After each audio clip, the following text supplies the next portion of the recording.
Olá, graça e paz, eu sou Luiz Oliveira e você está no canal Auxílio EBD. Chegamos à lição de número 5 da revista Lições Bíblicas Adultos da CPAD. O título dessa lição 5 é A Pia de Bronze, Lugar de Purificação.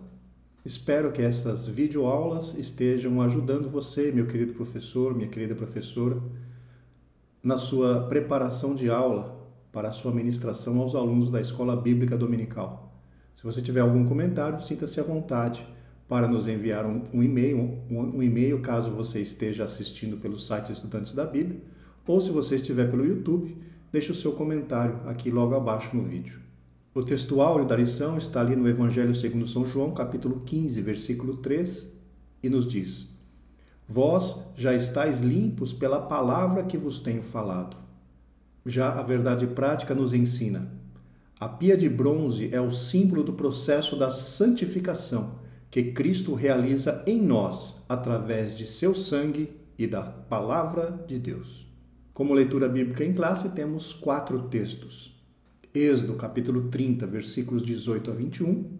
Êxodo, capítulo 40, versículos 30 ao 32.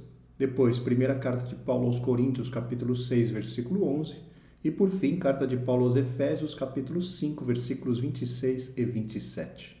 Êxodo 30, 18 nos diz: Farás também uma pia de cobre, com a sua base de cobre, para lavar. E a porás entre a tenda da congregação e o altar, e deitarás água nela. E Arão e seus filhos nela lavarão as suas mãos e os seus pés. Quando entrarem na tenda da congregação, lavar-se-ão com água, para que não morram. Ou quando se chegarem ao altar para ministrar, para acender a oferta queimada ao Senhor. Lavarão, pois, as mãos e os pés, para que não morram, e isto lhes será por estatuto perpétuo, a ele e à sua semente nas suas gerações.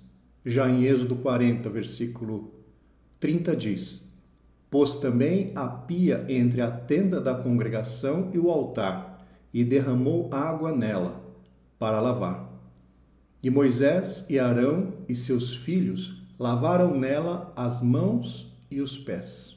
Quando entravam na tenda da congregação e quando chegavam ao altar, lavaram-se, como o Senhor ordenara a Moisés.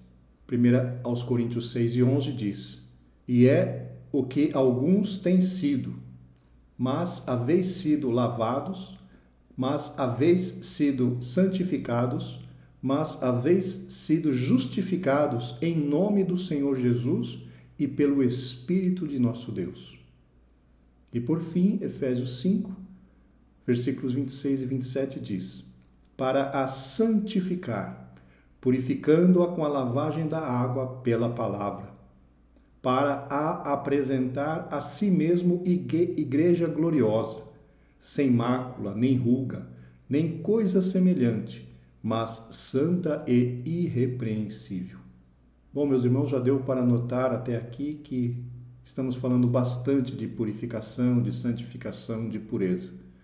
E realmente este é o tema central da lição de hoje, lição de número 5, a pia de bronze e lugar de purificação. O objetivo geral da lição nos diz: conscientizar sobre a importância da pureza espiritual.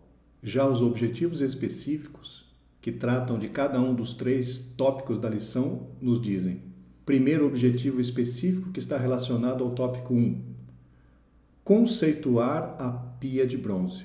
Segundo objetivo específico, que está linkado ou está ligado ao tópico 2, refletir acerca da pia de bronze e sua relação com a limpeza e a pureza espiritual. E por fim, o objetivo específico para o tópico 3, destacar os 2 aspectos dos ritos de lavagem dos sacerdotes.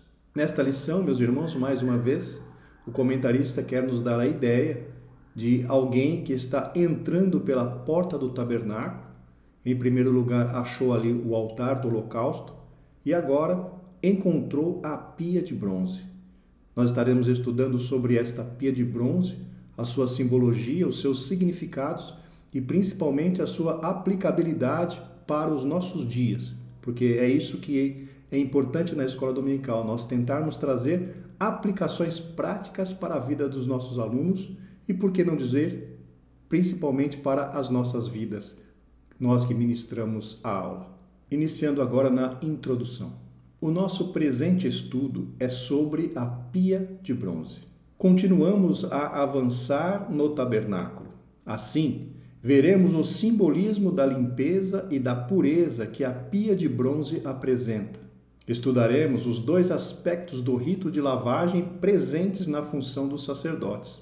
E, finalmente, seremos chamados à responsabilidade acerca da necessidade e urgência de vivermos uma vida santa e irrepreensível diante de Deus e dos homens. Aqui, irmãos, na introdução, temos apenas um resumo dos 3 tópicos que abordaremos durante a ministração desta aula.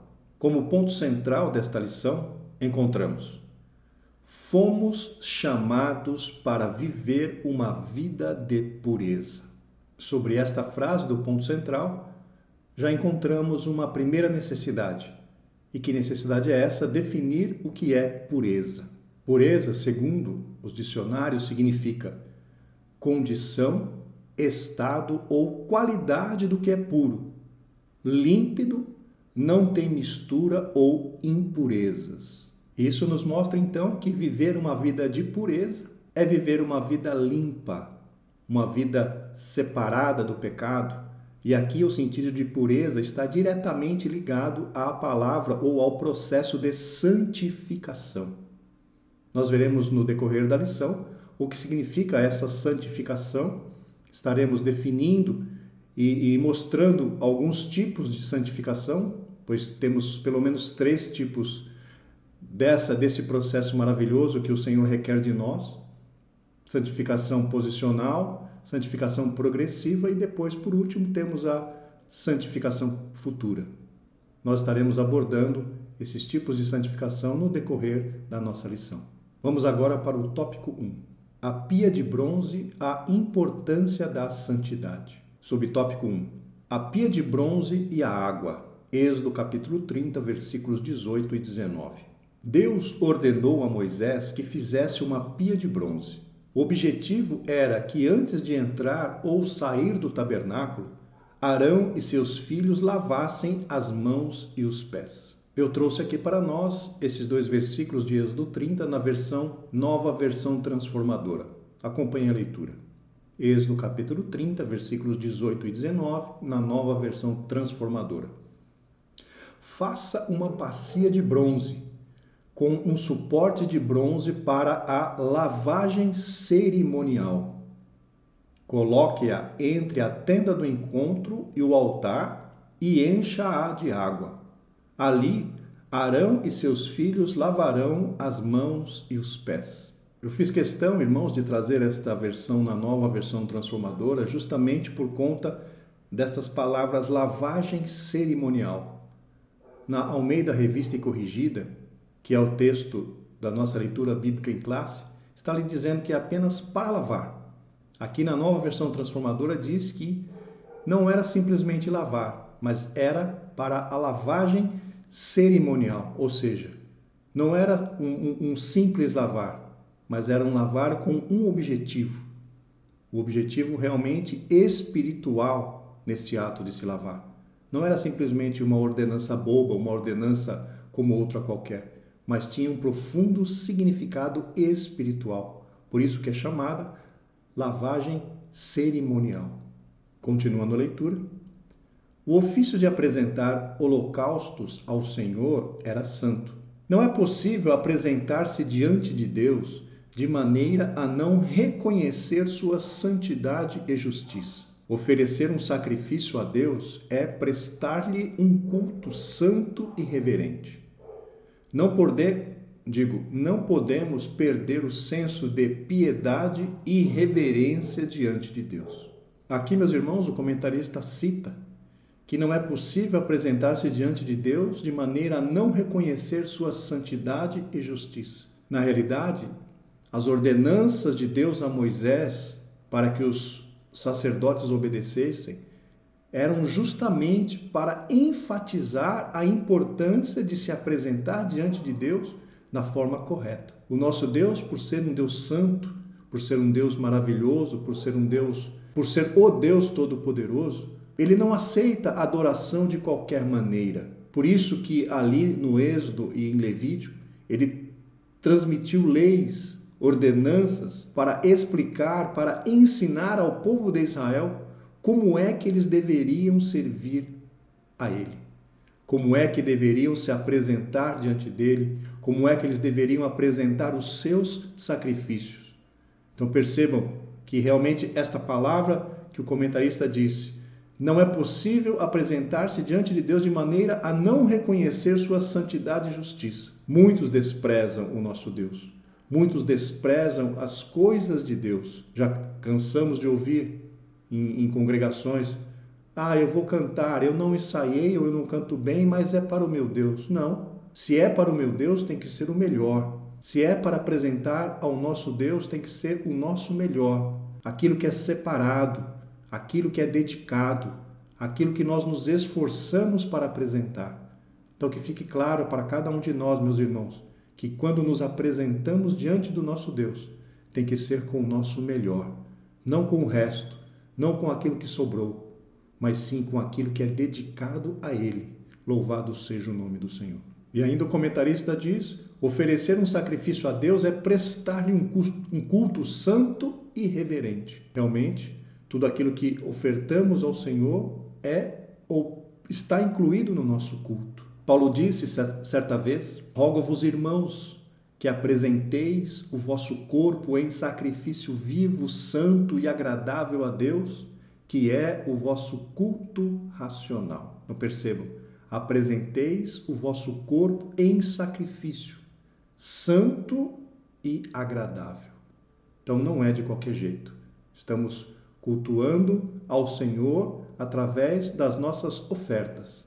Glórias ao nome do Senhor. Continuando aqui nos parágrafos que nós lemos, não podemos perder o senso de piedade e reverência diante de Deus. Aqui se faz necessário nós novamente trazermos definições desta feita sobre piedade e reverência. Piedade pode ser definida como sendo amor e respeito às coisas religiosas, religiosidade e devoção. Já a reverência é a ação de demonstrar respeito e humildade em relação a algo ou alguém que é considerado sagrado ou importante. Duas palavras, meus irmãos, bastante importantes. Piedade, que é o nosso amor e respeito pelas coisas religiosas, e a reverência, que é também esse respeito e humildade no trato daquelas coisas que são de Deus. Então precisamos ter piedade, que é o amor às coisas de Deus, e também temos que ter a reverência. Infelizmente, estamos encontrando em muitos lugares pouca reverência, às vezes até nenhuma reverência. Antigamente, não que eu seja saudosista, mas quando entrávamos nas nossas igrejas, antes do culto, havia aquele ambiente espiritual, porque a maioria dos irmãos estavam todos orando, e aqueles que não estavam orando estavam em silêncio na igreja, porque a reverência estava ali naquele lugar. Hoje em dia, para nossa tristeza, quando entramos em muitas igrejas, em muitos lugares, além de não haver mais aquela oração inicial, ainda as pessoas parece que perderam totalmente a reverência pela presença de Deus, pela casa de Deus. Se conversa, se ri, se conta piadas, estou exagerando um pouquinho, claro, e faz qualquer outra coisa e se esquece que estão na casa de Deus. Precisamos, meus irmãos, urgentemente retomar a reverência pela casa de Deus, reverência pelas coisas de Deus, pois isso é muito importante para a igreja, principalmente para aqueles que estão aguardando a volta de Cristo Jesus. Continuando a leitura, por isso, nossos cultos, bem como nossas vidas, devem refletir a santidade de Deus. 1 Pedro, capítulo 1, versículos 15 e 16. Vamos ler esses dois versículos. Agora, porém, sejam santos em tudo o que fizerem, como é santo aquele que os chamou. Pois as Escrituras dizem: sejam santos, porque eu sou santo. Aqui cabe, irmãos, um esclarecimento sobre a santidade de Deus. Em primeiro lugar, a Bíblia diz que o nosso Deus é santíssimo. Santo, santo, santo é o Senhor dos exércitos. Lembra-se lá de Isaías, no capítulo 6, versículo 3? E depois a repetição lá em Apocalipse, capítulo 4, versículo 8. Santo, santo, santo é o Senhor dos exércitos. Então, nosso Deus é santíssimo. Quando falamos na santidade de Deus, quando estudamos sobre a santidade de Deus, nós vemos pela Bíblia Sagrada que ela é intrínseca, ou seja, ela é inerente. Deus é santo. A santidade faz parte da natureza de Deus. É o atributo mais proeminente, mais importante, não vou dizer mais importante, mas é aquele que mais salta aos nossos olhos, é a santidade de Deus. Santidade essa que é absoluta e perfeita. Como eu já disse, é o atributo que melhor expressa a natureza de Deus. Santidade. Em Levítico 19:2, nós encontramos: fala a toda a congregação dos filhos de Israel e dize-lhes: santos sereis, porque eu, o Senhor vosso Deus, sou santo. O termo santo aqui é a palavra hebraica Kadosh, não sei se é assim que se fala, Kadosh, que significa santo, sagrado, limpo, moral e cerimonialmente puro. Então percebam este atributo de santidade de Deus: santo, sagrado, limpo, moral e cerimonialmente puro. Continuando, nosso Deus, que tem a santidade como algo que lhe é próprio, requer de todos aqueles que querem servi-lo o compromisso de se santificarem também. Então, irmãos, esta é uma exigência do Deus Santo ao qual nós servimos. Ele é santo e ele exige que nós também nos santifiquemos, sejamos santos. Porque ele, como um Deus totalmente santo, abomina todo tipo de impureza, abomina todo tipo de pecado e requer de todos aqueles que querem se relacionar com ele que se santifiquem, porque ele é santo. E o que significa se santificar? Se santificar ou santificar significa pôr à parte, separar, consagrar ou dedicar uma coisa ou alguém para uso estritamente pessoal. Trocando em miúdos ou resumindo, santificar significa exatamente isso, colocar à parte, se separar. Santo, na definição, a definição da palavra santo é separado. Então, quando entramos no processo de santificação, estamos nos separando de tudo aquilo que é ruim, tudo aquilo que é mal, tudo aquilo que é impuro, para nos achegarmos e nos dedicarmos ao Senhor nosso Deus. Esse é o resumo da santificação.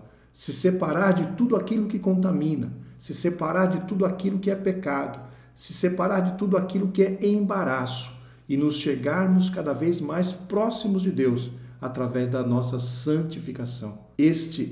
Esta é a expectativa de Deus, que nós sejamos santos, assim como Ele é santo. Continuando então no subtópico 2, os sacerdotes e a santidade, Êxodo capítulo 30, versículo 20. Ao entrarem no tabernáculo, os sacerdotes deveriam se lavar para não morrer. Fosse para ministrar, fosse para acender a oferta no altar, eles deveriam lavar-se antes. Há que se destacar a expressão para não morrer. O ato colocava em risco a vida dos sacerdotes. Apresentar-se diante de Deus sem atentar para a exigência da purificação poderia custar-lhes a vida. Essa questão da morte está diretamente ligada à profanação.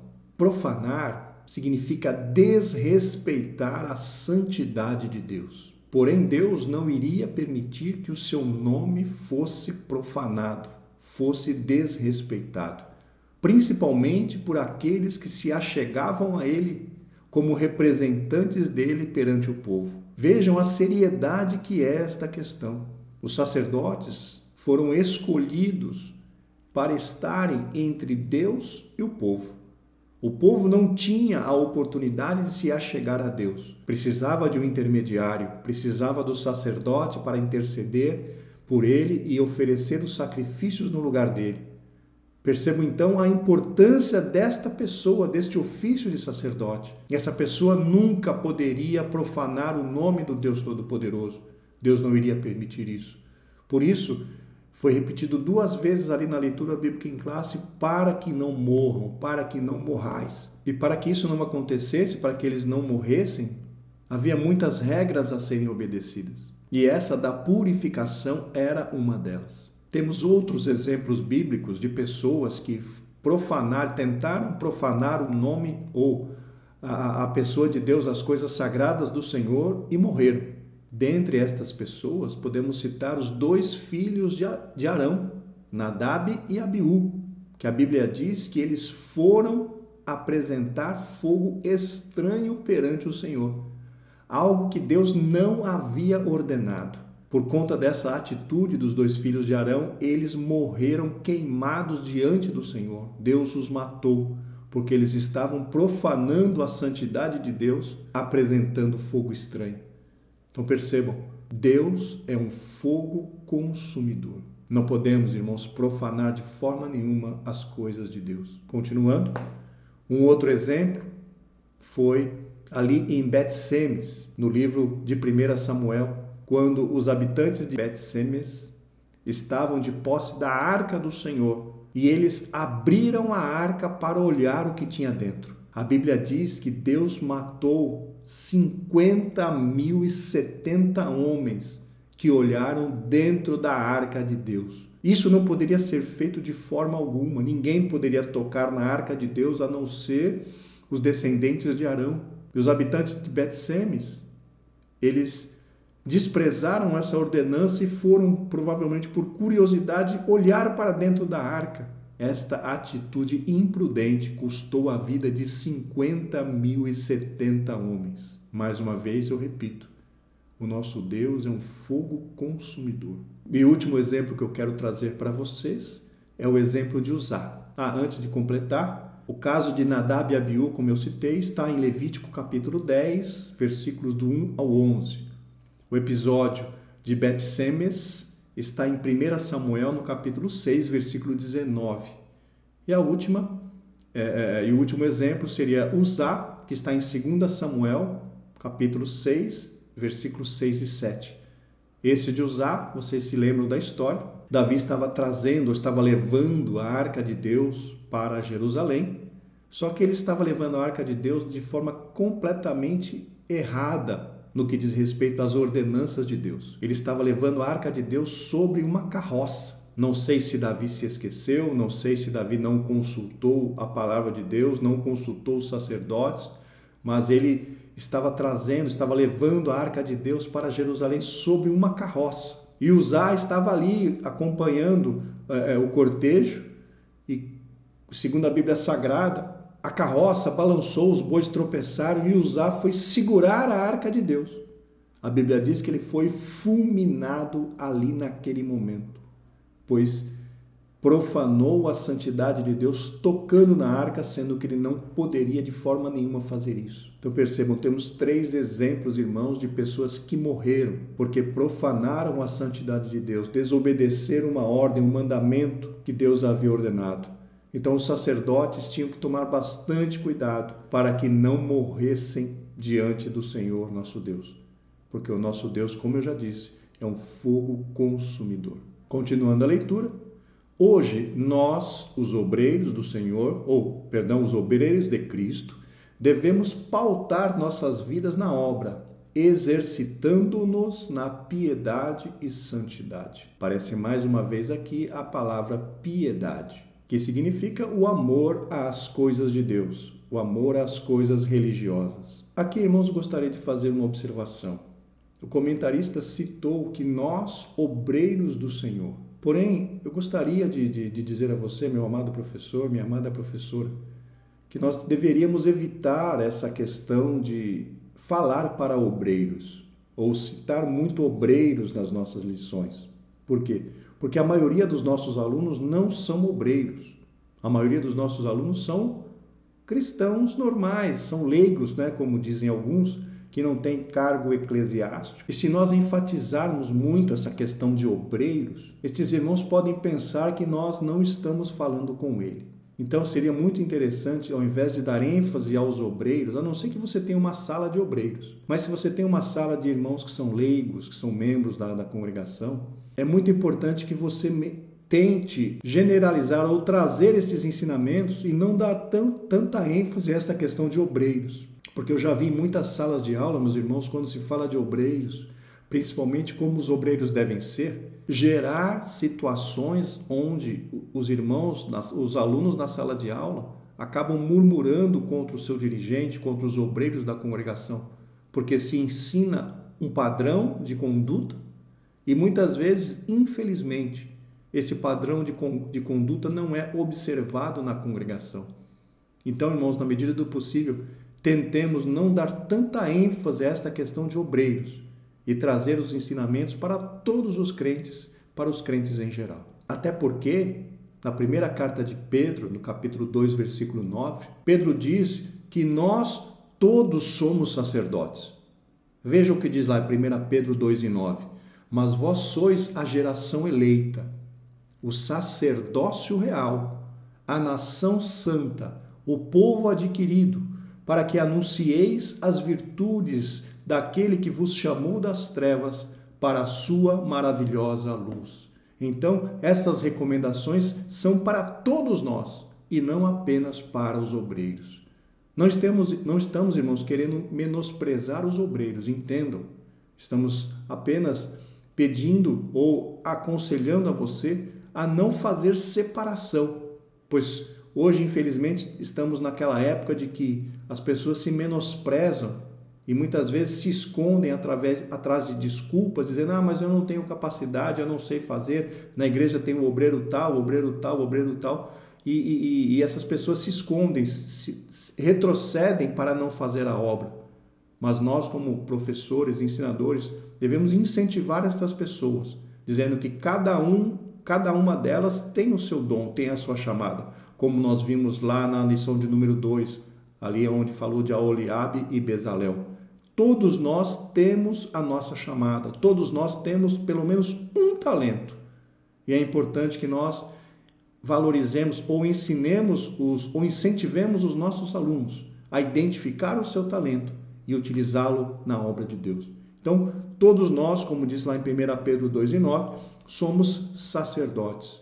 Todos nós somos obreiros do Senhor. Então, que nós não enfatizemos essa palavra obreiro no sentido de obreiro na casa do Senhor, presbítero, ou evangelista, ou pastor, mas sim tentemos generalizar ou trazer a responsabilidade ao individual, a cada aluno, para ajudá-los no seu crescimento espiritual. Continuando na frase, quando o comentarista fala sobre pautar as nossas vidas, existem certas expressões que não são usadas normalmente por nós na nossa vida, natural na nossa vida normal, expressões que os comentaristas trazem na lição, que muitas vezes nós ouvimos e não entendemos. E aqui, quando ele fala que nós devemos pautar nossas vidas, ele está se referindo justamente a nós trilharmos um caminho, ou seja, nos esforçarmos para entrar ou caminhar num caminho. No caso, caminhar num caminho é pleonasmo. Caminhar numa direção, principalmente exercitando-nos na piedade e na santidade. Pautar as nossas vidas, então, seria seguir um caminho em direção a exercitar a piedade e a santidade. E aqui há mais um conceito interessante, que é o exercitar-se. Paulo fala justamente disso na sua primeira carta a Timóteo, no capítulo 4, versículos 7 e 8. Olha o que Paulo disse a Timóteo. Mas rejeita as fábulas profanas e de velhas, e exercita-te a ti mesmo em piedade, porque o exercício corporal para pouco aproveita, mas a piedade para tudo é proveitosa, tendo a promessa da vida presente e da que há de vir. Vejam, meus irmãos, Paulo está dizendo, exercita-te na piedade, ou seja, Vai treinando, vai treinando. Ah, mas eu não tenho assim tanto amor pela obra, eu não tenho assim tanto zelo pela... Não, mas vai exercitando-se na piedade, que você vai aumentando o seu gosto, vai aumentando o seu sentimento. Inclusive na santidade, o comentarista fala exercitando-nos na piedade e na santidade. Então percebam que até na santidade nós precisamos nos exercitar. Precisamos ir treinando e nos esforçando e repetindo. O que é o treino? É a repetição. É a repetição. Fazer de novo e fazer de novo e fazer de novo e fazer de novo. E quando nós estamos envolvidos no processo de santificação, estamos fazendo de novo, erramos e levantamos, mas cada vez que erramos e levantamos, vamos caminhando um pouquinho mais e vamos caminhando um pouquinho mais. E a Bíblia diz que a jornada do justo é como a luz da aurora que vai brilhando mais e mais até se tornar dia perfeito. Então essa é a jornada, o exercício da santificação. Vai nos aproximando de Deus, vai nos ajudando a melhorar, vai nos ajudando a crescer espiritualmente na graça e no conhecimento e vamos avançando. Então o comentarista diz, exercitando-te, ou seja, uma tarefa contínua, sempre. Que isso fique muito claro para cada um de nós, sobre a necessidade de estarmos envolvidos no processo da santificação. E como Paulo disse aqui na sua primeira carta de Timóteo, capítulo 4, versículos 7 e 8, que aconselhando a Timóteo, exercita-te na piedade, ou seja, vai praticando, vai melhorando, vai aumentando o seu amor pela obra, que isso vai fazer que o seu crescimento seja notório a todos.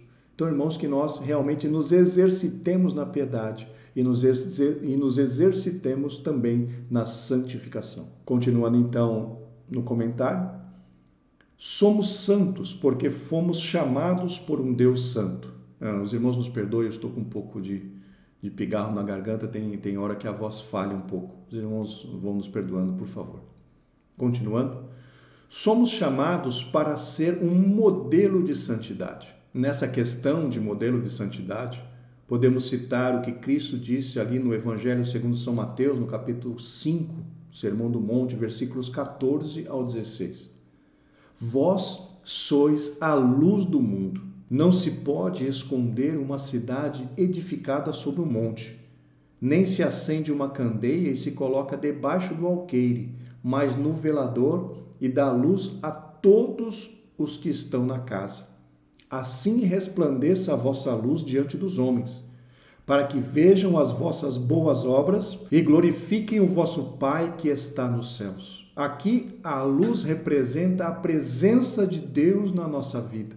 Ou seja, a santidade de Deus sendo impressa no fundo do nosso ser, fazendo-nos imitadores de Cristo.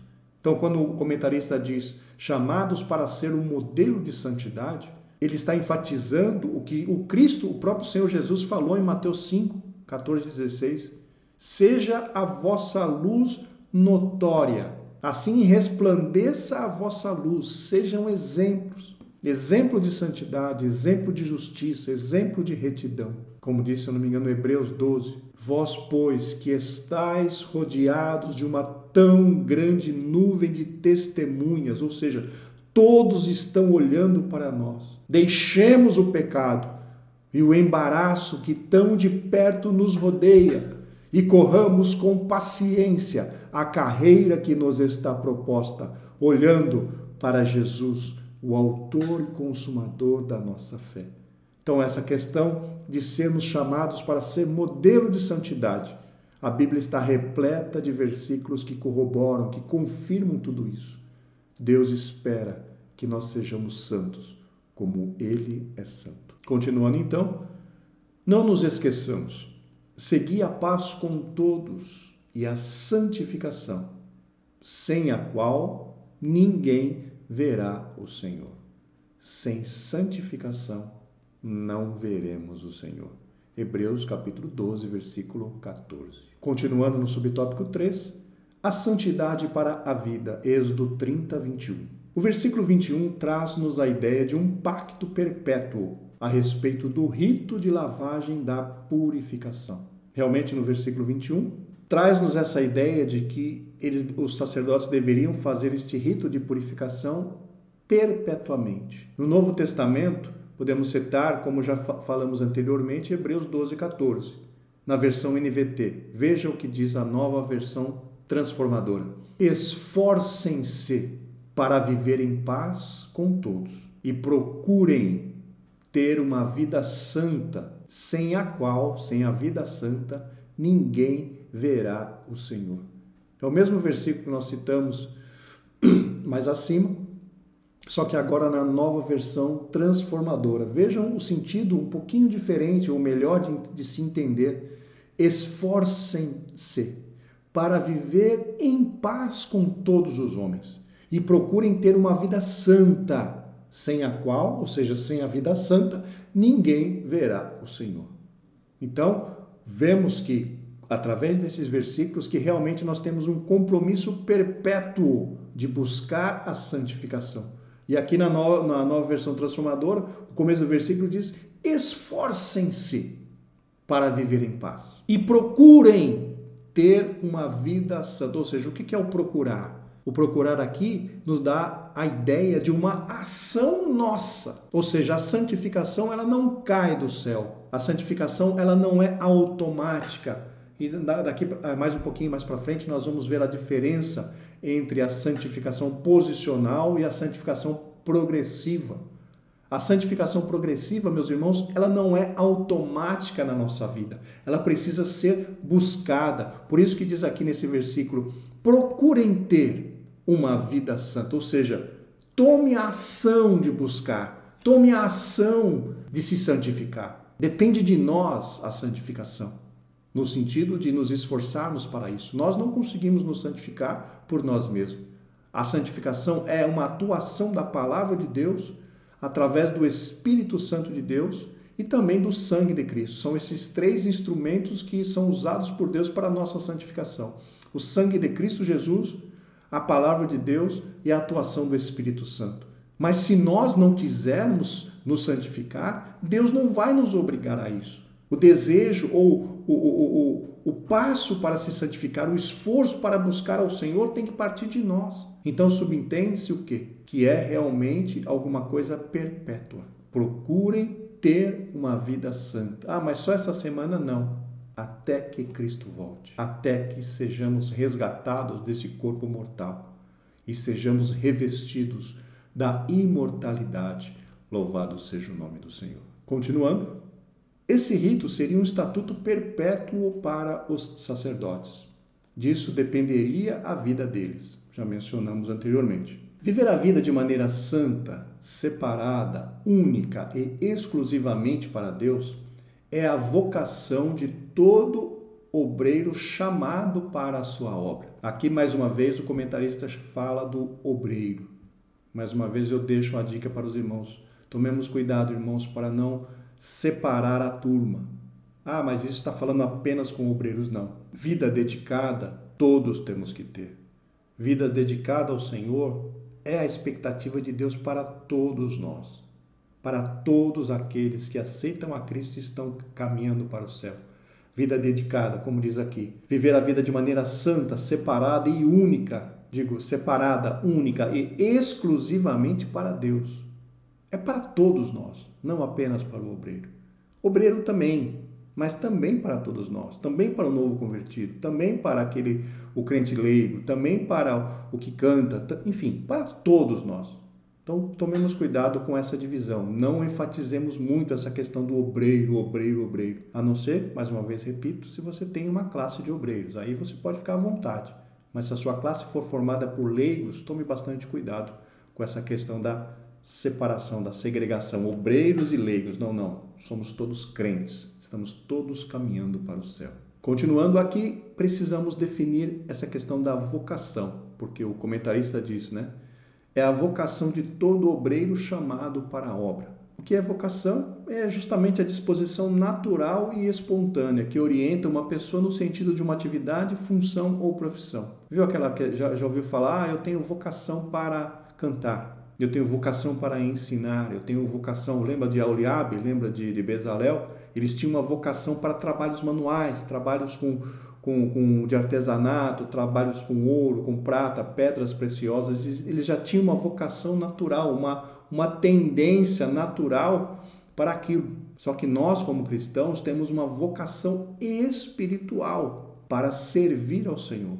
Quando nós somos resgatados do mundo do pecado, quando nós somos resgatados das garras do inimigo das nossas almas, nós já recebemos uma vocação de Deus, vocação de ser santo. Já recebemos uma inclinação. Por que recebemos uma inclinação? Porque o nosso espírito é libertado, o nosso espírito passa a reviver e o nosso espírito é usado para que nós tenhamos comunhão com o nosso Deus. O nosso espírito é através do nosso espírito que nós temos comunhão com o Espírito de Deus. A Bíblia diz: o Espírito de Deus comunica com o nosso espírito que somos filhos de Deus. Então, essa libertação do espírito, do nosso espírito para se relacionar com Deus, nos é uma vocação. Nós somos, então, direcionados pelo Espírito. Andeis em espírito e não cumprireis a concupiscência da carne, disse Paulo aos Romanos. Então, irmãos, essa questão do viver em espírito é a nossa vocação. Ou seja, temos a tendência, o nosso espírito tem sede de Deus. Lembra-te o que diz o salmista? A minha alma tem sede de Deus, do Deus vivo. Quando entrarei e me apresentarei diante dele. Então, irmãos, essa é uma necessidade que nós temos, uma vocação de servir ao Senhor. Numa lição bíblica, provavelmente na década de 90, eu não vou lembrar exatamente em qual lição bíblica foi essa, mas eu me lembro que eu li que um dos comentaristas disse que a palavra homem, o significado etimológico dela um dos significados etimológicos de homem é aquele que olha para cima. Eu não vou saber onde está isso, está numa lição bem antiga que eu ainda não digitalizei para colocar no site Estudantes da Bíblia, mas eu me lembro que eu li dessa definição, aquele que olha para cima, ou seja, aquele que foi feito para adorar ao Senhor, aquele que foi feito para servir ao Senhor. Então nós já temos, irmãos, uma vocação inerente dentro de nós, que naqueles que não conhecem a Cristo, ela está sufocada, está amarrada, está ali presa, mas em nós que somos libertos por Deus, essa vocação se manifesta através do nosso espírito, aonde louvamos, aonde servimos, aonde glorificamos ao Senhor nosso Deus, pois essa é a vocação, esse é o chamado de todo aquele que é salvo na pessoa bendita de Jesus. Louvado seja Deus. E para finalizar, santidade ao Senhor gera espiritualidade profunda. Aqui eu discordo um pouco dessa expressão. Na minha opinião, quanto maior a espiritualidade, maior necessidade de santidade. Pois quanto mais nos aproximamos de Deus, mais os nossos pecados e falhas são iluminados pela presença do Senhor. Percebam, enquanto nós estamos longe do Senhor, os nossos pecados não nos incomodam. Por quê? Porque estamos longe do Senhor. Mas a partir do momento em que a nossa espiritualidade começa a aumentar e começamos a nos aproximar de Deus, o que vai acontecendo? A luz do Senhor, a palavra do Senhor, o temor do Senhor vai nos fazendo olhar para nós mesmos, para as nossas falhas. E a partir daí nós sentimos a necessidade de santificação. Quando estamos longe, muitas vezes não sentimos essa necessidade, mas quanto mais nós vamos nos aproximando de Deus, quanto mais nós vamos crescendo em espiritualidade, mais nós vamos crescendo, precisaremos crescer em santidade, porque ninguém consegue ficar perto de Deus, meus irmãos, com a vida suja. Quanto mais nós nos aproximamos de Deus, mais a luz de Deus, a luz do Evangelho ilumina as nossas partes ruins, ilumina as nossas atitudes ruins, ilumina aquilo que precisa ser consertado. E precisamos consertar, porque senão não conseguimos ficar próximos do Senhor. Precisamos nos santificar. Quanto mais próximos do Senhor estamos, mais convencidos pelo Espírito Santo nós somos em relação a largar o pecado, pois a Bíblia diz que quando ele viesse, convenceria o homem do pecado, do juízo e da justiça. Então, quando nós nos aproximamos do Senhor, o Espírito Santo vai nos convencendo do pecado, vai apontando nas nossas vidas aquilo que precisa ser deixado, aquilo que precisa ser melhorado. E glória a Deus por isso. Continuando, santidade ao Senhor gera uma vida de compromisso com Deus. Também discordo. Uma vida de compromisso com Deus é justamente o que gera a necessidade de santificação. Porque percebam, se você não tem compromisso, eu vejo isso pela minha vida. Me permitam aqui dar um exemplo particular. Se você não se aproxima, eu percebo assim, quando passamos períodos de ociosidade na presença de Deus, sem nos aproximarmos muito, sem realizarmos muito, sem ter compromisso com Deus, assim, o compromisso com Deus a gente não perde, mas quando eu digo assim, eu não tenho uma grande coisa a realizar para o Senhor, é a minha vida de cristão normal. A tendência que nós temos é justamente de nos aproximar, de nos separar e vamos nos distanciando e vamos assim meio que dando aquela esfriada na questão da santificação.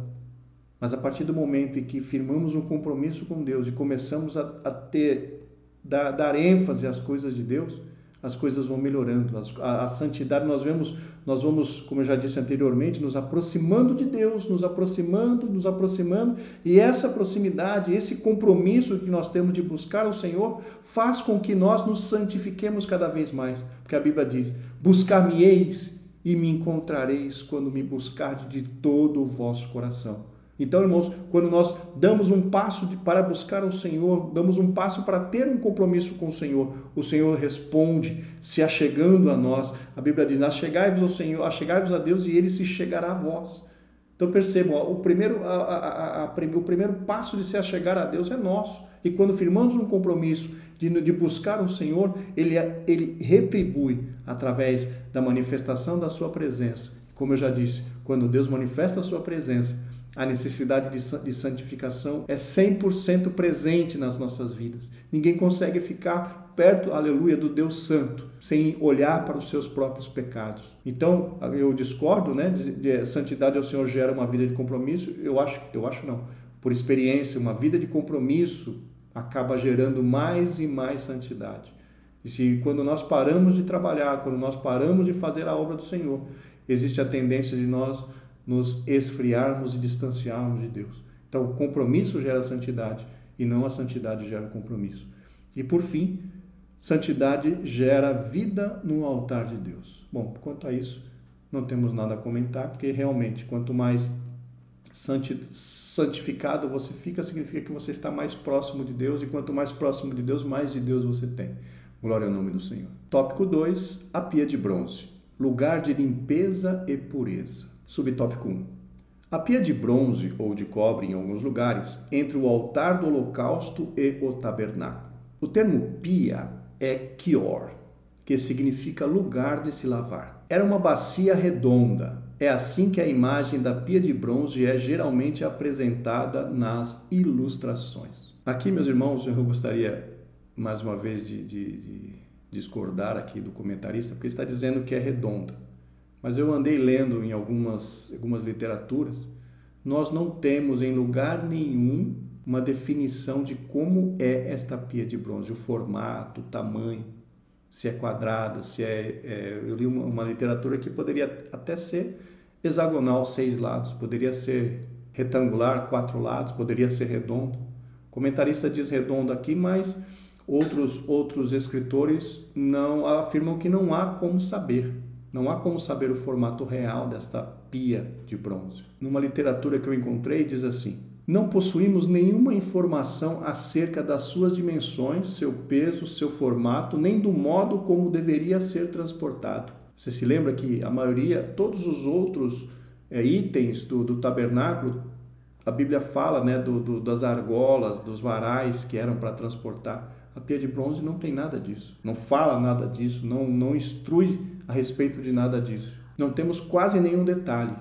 O que nós temos de informações estão baseadas na tradição judaica.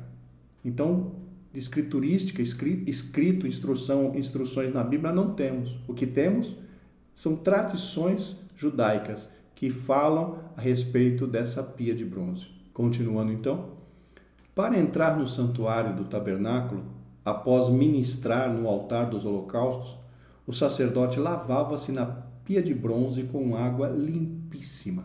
Aqui precisamos explicar melhor esta frase. Em Êxodo 30:20, diz que tanto para entrar na tenda do encontro da congregação, ou para se achegar ao altar para ministrar, o sacerdote precisava se lavar. O comentarista está dizendo que após o sacerdote ministrar no altar dos holocaustos, ele se lavava antes de entrar no tabernáculo. Nós não temos referência nenhuma a esse respeito na Bíblia. Eu andei pesquisando sobre isso e a única referência que eu encontrei, exatamente o que está dizendo aqui, foi um comentário na Bíblia Scofield. Na Bíblia Scofield, no comentário para esse Êxodo 30:20, o Scofield diz que o sacerdote, depois que ele ministrava no altar do holocausto, ele se lavava na pia de bronze antes de entrar na tenda do tabernáculo, na tenda da congregação. Então, biblicamente, não há versículo nenhum que corrobore, que nos ajude, né, que fale exatamente isso. Isso, como eu disse a vocês, eu encontrei a menção sobre isso apenas ali na Bíblia, no comentário da Bíblia Scofield. Então, bastante cuidado com essa questão, porque não conseguimos, pelo menos eu não encontrei na Bíblia, algo que viesse a confirmar essa questão, de que quando o sacerdote terminava o sacrifício no altar do holocausto, ele se lavava na pia de bronze antes de entrar na tenda da congregação. Só na Bíblia Scofield, no comentário da Bíblia Scofield, que eu encontrei algo parecido, exatamente essa questão, apenas lá. Em mais nenhum lugar eu encontrei, na Bíblia, na nossa Bíblia não tem. Então, bastante cuidado com isso. Continuando. Ora, o nosso pecado foi expiado por Cristo no Calvário, o que significa que toda a nossa sujeira foi limpa para a glória de Deus. Fomos lavados pelo sangue remidor de Jesus, 1 Coríntios 6:11. No dia a dia, encontramos-nos vulneráveis às imundícias das obras da carne. Entretanto, temos um recurso divino que nos purifica e santifica, prefigurado pela palavra de Deus, conforme 1 João 1, 7, 8 e versículo 10. Aqui, como eu já havia falado anteriormente, cabe nós explicarmos melhor essa questão da dupla santificação. Na realidade, como eu já disse lá no comecinho do vídeo, nós temos uma tripla santificação. Essa doutrina da tripla santificação eu encontrei numa lição bíblica muito interessante, escrita pelo nosso querido pastor Antônio Gilberto. Essa lição bíblica, a lição de número 6 do terceiro trimestre de 2006. Então percebam, 13 anos atrás, lição de número 6 do terceiro trimestre de 2006. Antônio Gilberto explica essas três santificações: santificação posicional, santificação progressiva e santificação futura.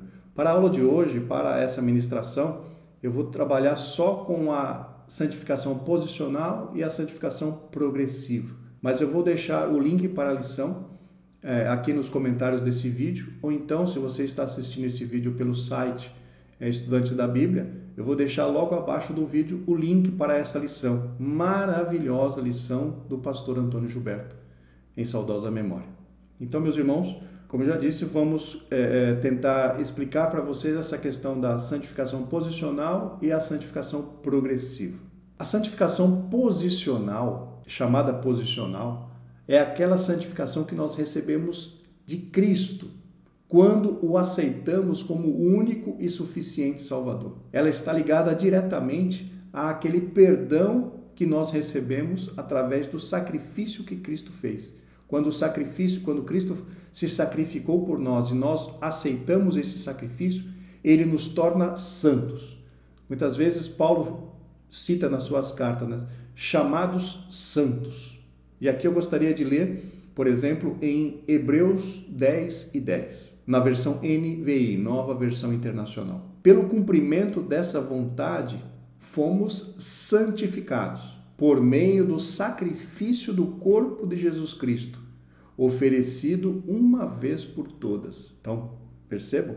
Hebreus 10:10. Fomos santificados, versão NVI. Fomos santificados por meio do sacrifício do corpo de Jesus Cristo. Ou seja, o sacrifício de Cristo nos deu uma santificação posicional. Ou seja, Deus olha para o sacrifício de Cristo e através do sacrifício de Cristo, nós somos santos. Recebemos a santificação posicional, posição de santos.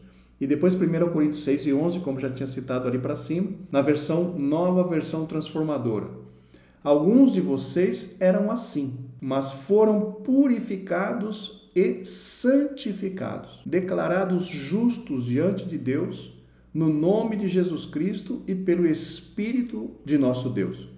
Declarados justos. Essa declaração de justos ou de santificados se dá por conta do sacrifício de Cristo. Quem aceita o sacrifício de Cristo recebe o título de justo, recebe o título de santo, santificação posicional. Recebemos o perdão dos pecados, recebemos a libertação, a redenção, a expiação, a justificação, a propiciação, todas estas palavras relacionadas à nossa salvação. Nós recebemos tudo isso e somos considerados santos pelo Senhor nosso Deus por causa do sacrifício de Cristo. Então, essa é a santificação posicional. Porém, quando recebemos a santificação posicional, ela não, vamos dizer assim, ela não resolve todos os problemas. Como assim não resolve todos os problemas? Nós recebemos a santificação posicional, recebemos o perdão dos pecados. Mas nós ainda temos, como disse o comentarista, nós ainda estamos no mundo, nós ainda estamos aqui, nós estamos ainda nesse corpo mortal de carne, ainda estamos debaixo das tentações. E como fazer? Justamente nesse caso entra a santificação progressiva, ou seja, você recebeu em primeiro lugar a posicional, colocado como santo, e agora a nossa responsabilidade é trabalhar, é buscar a santificação progressiva, que é aquele trabalhar diário que nós temos, aquela busca, aquele esforço nosso para deixar as coisas que desagradam a Deus e nos aproximarmos mais de Deus, e esse é o processo de santificação. Gostaria de ler convosco segunda carta de Paulo aos Coríntios, no capítulo 7, versículo 1. Vou ler na nova versão transformadora. Amados, visto que temos estas promessas, purifiquemo-nos de tudo que contamina o corpo ou o espírito, tornando-nos cada vez mais santos, porque tememos a Deus. Olha que interessante essa versão, meus irmãos. Nova versão transformadora, segundo aos Coríntios 7:1. Amados, visto que temos estas promessas, purifiquemo-nos. Vejam aqui, purifiquemos. O purifiquemos aqui é uma ação nossa. Busquemos a purificação. É uma iniciativa nossa. É nós que temos que buscar.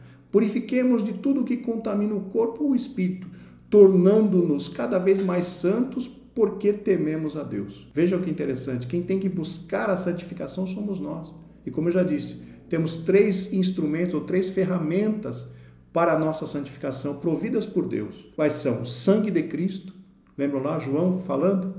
Temos comunhão uns com os outros, e o sangue de Jesus Cristo, seu Filho, nos purifica de todo pecado. Sangue de Cristo nos ajuda na purificação, a palavra de Deus através da ação do Espírito Santo. Então, sangue de Cristo, palavra de Deus e Espírito Santo. São os 3 instrumentos usados por Deus para a nossa santificação progressiva. Quando diz aqui, purifiquemo-nos de tudo o que contamina o corpo ou o espírito, ou seja, uma iniciativa nossa de buscar ajuda no sangue de Cristo, na palavra de Deus e no Espírito Santo, para nós nos libertarmos de tudo aquilo que contamina o corpo ou o espírito, como diz nessa versão. E o segundo versículo que eu quero ler convosco é a segunda carta de Paulo a Timóteo, capítulo 2, versículo 21. Agora podemos ler na Almeida, Revista e Corrigida. De sorte que, se alguém se purificar dessas coisas, será vaso para a honra, santificado e idôneo para uso do Senhor e preparado para toda boa obra. Então veja, se alguém se purificar destas coisas, se alguém se utilizar das ferramentas, buscar a Deus, tomar a iniciativa de buscar e se purificar, será vaso para a honra. Então aqui, meus irmãos, espero que tenha ficado claro para vocês, santificação posicional, recebemos de Cristo quando aceitamos a Ele como Salvador. E a santificação progressiva é aquela que depende do nosso esforço de buscar ao Senhor, de nos esforçar para atingir, de nos esforçarmos para que através do sangue de Cristo, através da palavra de Deus e através do Espírito Santo, nós vamos caminhando para mais perto de Deus, buscando e melhorando, como diz a palavra de Deus, aperfeiçoando a santificação no temor do Senhor. Louvado seja o nome do Senhor para sempre. Continuando a lição. O sangue de Jesus quitou a nossa culpa, cuja natureza humana estava condenada a se curvar sempre diante das tentações do pecado. Foi a obra da expiação de Cristo por nós. Assim, a palavra de Deus é o espelho que reflete a nossa nova natureza e as obras que devemos praticar com a ajuda do Espírito Santo. Vejam, vem corroborar o que eu disse. A palavra de Deus é o espelho que reflete a nossa nova natureza e as obras que devemos praticar com a ajuda do Espírito Santo.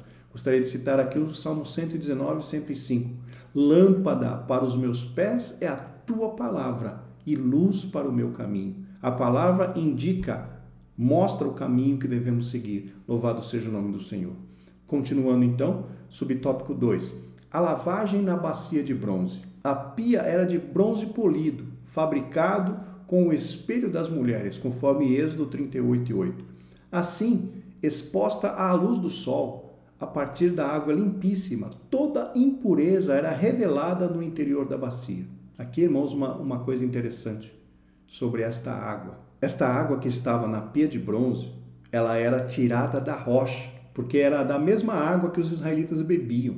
Em 1 Coríntios, no capítulo 10, versículo 4, vamos ler na Almeida Revista e Corrigida, e beberam todos de uma mesma bebida espiritual, porque bebiam da pedra espiritual que os seguia, e a pedra era Cristo. Então percebam, a água que estava dentro da pia de bronze era uma água que eles tiraram da rocha, que era Cristo Jesus. Então e que água que é essa que vem da rocha, que vem de Cristo Jesus, senão a pessoa do Espírito Santo? O Espírito Santo é representado como água abundante. Há um rio cujas correntes alegram a cidade de Deus, o santuário das moradas do Altíssimo. Lá no Apocalipse fala do rio que verte do trono de Deus, representado pelo Espírito Santo.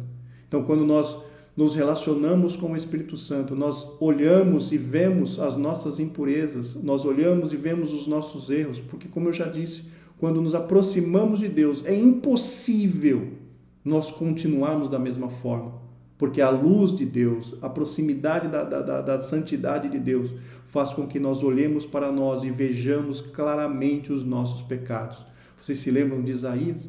Isaías, quando viu o Senhor, depois que ele viu ali o Senhor assentado num alto e sublime trono, Isaías 6, depois ele reclamou: ai de mim que vou perecendo, porque sou um homem de impuros lábios e habito no meio de um povo de impuros lábios, e os meus olhos viram o Senhor. Então, quando nós nos aproximamos de Deus, as nossas impurezas, elas são realçadas. E aqui a água limpa simboliza justamente a presença do Espírito Santo. Quando nós olhamos para a obra do Espírito Santo, nós vemos as nossas imperfeições, nós vemos aquilo que nós precisamos melhorar. Louvado seja o nome do Senhor. Não se esqueça disso. A água na qual eles se lavavam era uma água saída da rocha, era uma água que vinha do próprio Cristo, porque a rocha que o seguia era Cristo. 1 aos Coríntios 10, versículo 4. Continuando, à semelhança dessa figura, a obra regeneradora do Espírito Santo nos torna completamente limpos das sujeiras do pecado. Como diz em 2 Coríntios 5,17, se alguém está em Cristo, nova criatura é, as coisas velhas já passaram e eis que tudo se fez novo. E também em Efésios 5:26. Aqui, meus irmãos, cabe uma ressalva, como eu já falei anteriormente. As ferramentas para a nossa santificação já estão todas à nossa disposição. O sangue de Cristo está à nossa disposição, a palavra de Deus está à nossa disposição, a atuação do Espírito Santo está à nossa disposição. Mas o que vai garantir a nossa purificação é o nosso esforço, o nosso caminhar, o nosso buscar para essa santificação. Então depende da nossa ação de buscar. Se nós, como diz a Bíblia Sagrada, que o Senhor está conosco enquanto nós estivermos com Ele. Se nós o buscarmos, nós o acharemos. Porém, se nós o deixarmos, Ele também nos deixará. O profeta falou isso para Asa, ali quando ele voltava da vitória ali da batalha. Então, meus irmãos, percebam, as ferramentas para a nossa santificação já estão todas disponíveis. Só que depende de nós buscá-las, depende de nós caminhar em direção a ela, clamar ao Senhor, se esforçar, como dizemos lá no começo da lição, nos exercitar na santificação. Que fique bem claro isso para todos nós. Continuando aqui, outro ponto que devemos destacar é a consciência de pureza que os sacerdotes deveriam ter para estar na presença de Deus, pois quando se lavavam, as sujeiras desapareciam de seus corpos. Sabiam que, de outra forma, não poderiam celebrar no interior do tabernáculo.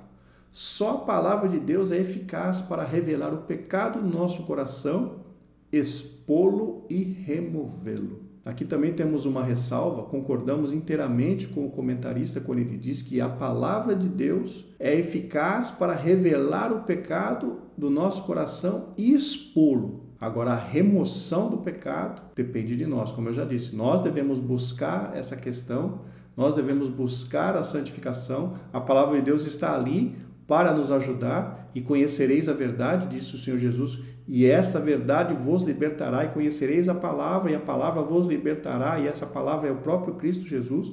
Mas que fique claro que depende de um esforço nosso para buscarmos essa santificação. Ela não é automática, ela não vem automaticamente, depende de nós buscarmos. Que fique muito claro isso, mais uma vez repetindo, que fique muito claro isso para todos os alunos. A santificação depende da nossa busca.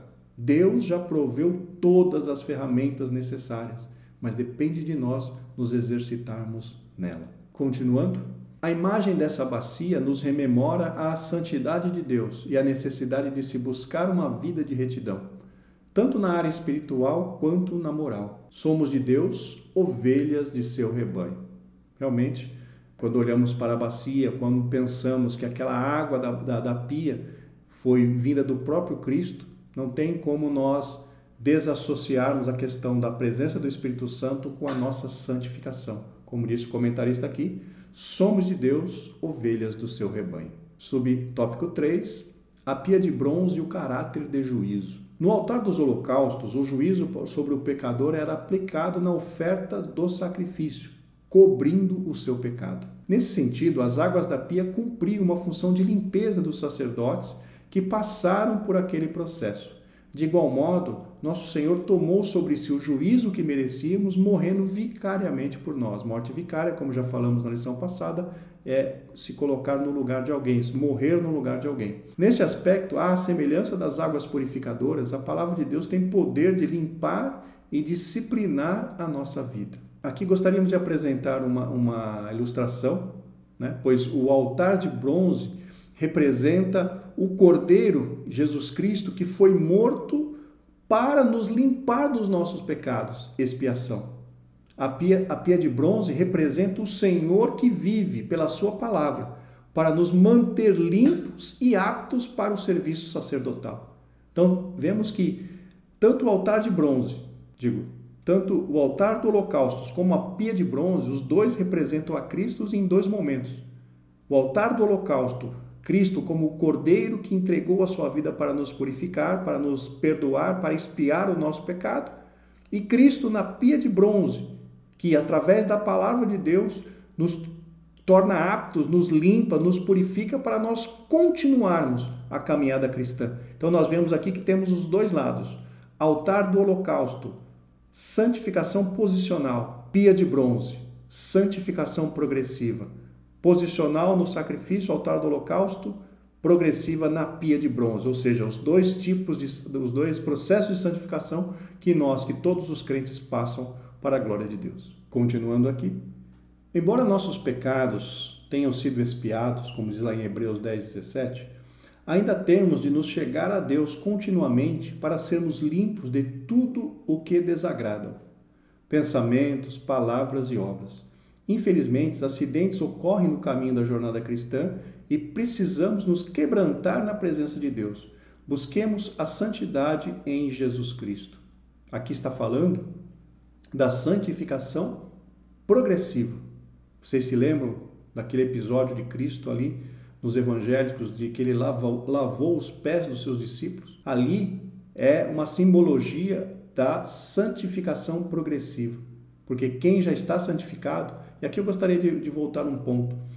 Os sacerdotes, nós vamos ver no tópico posterior, eles recebiam uma lavagem, principal, uma purificação principal, que no nosso caso seria a santificação posicional, e depois eles precisariam fazer a manutenção dessa limpeza, vamos dizer assim, de corpo. E como que era a purificação dessa limpeza?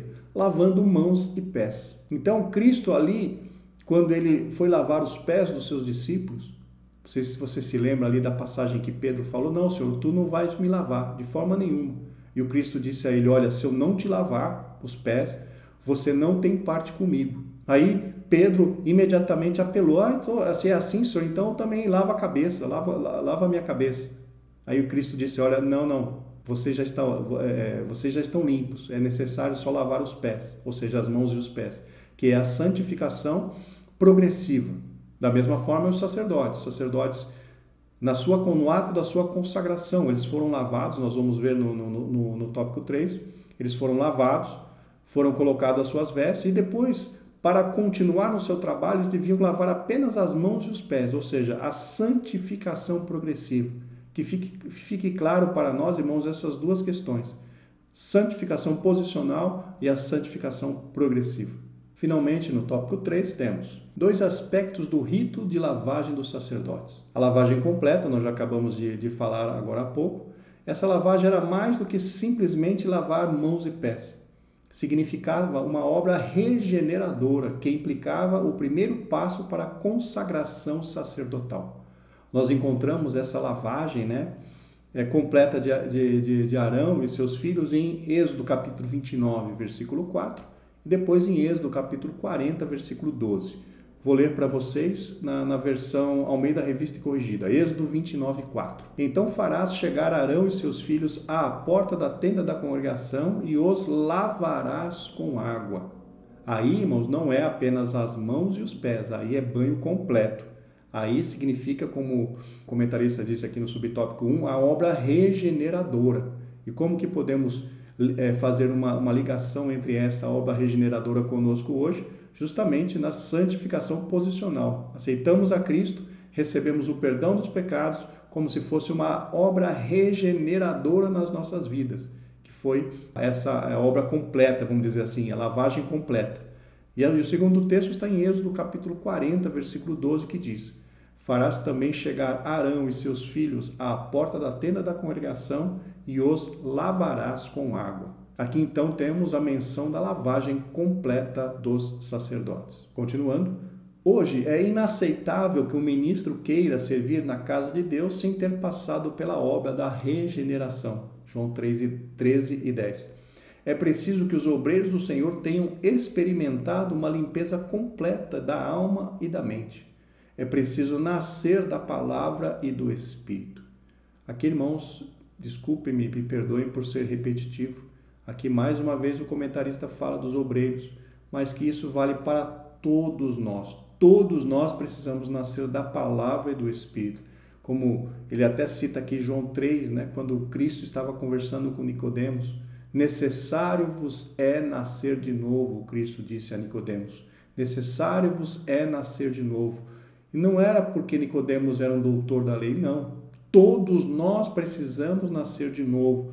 Todos nós precisamos de regeneração. Muito mais os obreiros, muito mais aqueles que têm chamada ministerial. Mas que fique claro que todos nós precisamos de regeneração. Porque sem santificação, ninguém verá o Senhor. Continuando no subtópico 2, a lavagem progressiva e constante. No dia a dia sacerdotal, a limpeza exigida para ministrar no lugar santo era apenas das mãos e dos pés, como diz em Êxodo 30, 19. Mas, de acordo com a doutrina do Novo Testamento, o lavar-se aqui destaca o ato do Espírito que opera em nós a santificação. Nós já lemos, já falamos, essa é a santificação progressiva, já falamos anteriormente. Continuando, nesse sentido, a consagração dos sacerdotes dava-se em termos do compromisso de uma vida santificada. Esse mesmo compromisso é que deve permear a vida do obreiro, mais uma vez a repetição do obreiro, que se acha vocacionado para realizar a obra do Senhor. Entendamos, irmãos, pela última vez, todos precisamos ser consagrados ao Senhor. Todos temos que ter compromisso de vida santificada, pois todos queremos ir para os céus. Então, mais uma vez, muito cuidado com essa questão do obreiro. Mais uma vez, muito cuidado com essa questão da separação. Falamos para uma classe coesa. Todos somos crentes. Todos estamos caminhando para o céu. E todos precisamos ter um compromisso com a santificação. E por fim, subtópico 3, recapitulando as verdades importantes. À luz de tudo quanto temos estudado até aqui, devemos assimilar, guardar algumas lições aprendidas até o presente momento. Primeira delas, sobre o sangue de Jesus. O sangue de Jesus Cristo nos livrou da pena do pecado. Através do sangue de Cristo fomos expiados e recebemos a santificação posicional. 2. Sobre a palavra. A palavra de Deus revela quem somos e também é um instrumento de Deus disponível para nós, para a nossa santificação. E por fim, no 3, sobre a limpeza espiritual, uma vida irrepreensível é prioritária e absolutamente necessária. Prioritário aqui significa de primeira importância, deve ser escolhido primeiro, deve ser feito em primeiro lugar. Então, uma vida irrepreensível é absolutamente importante e necessária para nós, para todos nós. Não importa se somos obreiros, não importa se somos pastores, não importa se somos novos convertidos, todos precisamos ter uma vida, buscar a ter uma vida irrepreensível na presença do Senhor. Finalizando agora na conclusão, nesta lição vimos que a limpeza espiritual é prioridade absoluta como consequência da obra expiatória de Cristo. Uma vez que Cristo nos salvou, fomos chamados para ser santos. Atentemos para esse precioso chamado de Cristo Jesus. Amém. Obrigado, meus irmãos, você que nos acompanhou até agora, até o final deste vídeo. Queremos te agradecer em nome do Senhor Jesus Cristo. Quero reforçar aqui apenas a questão dos comentários.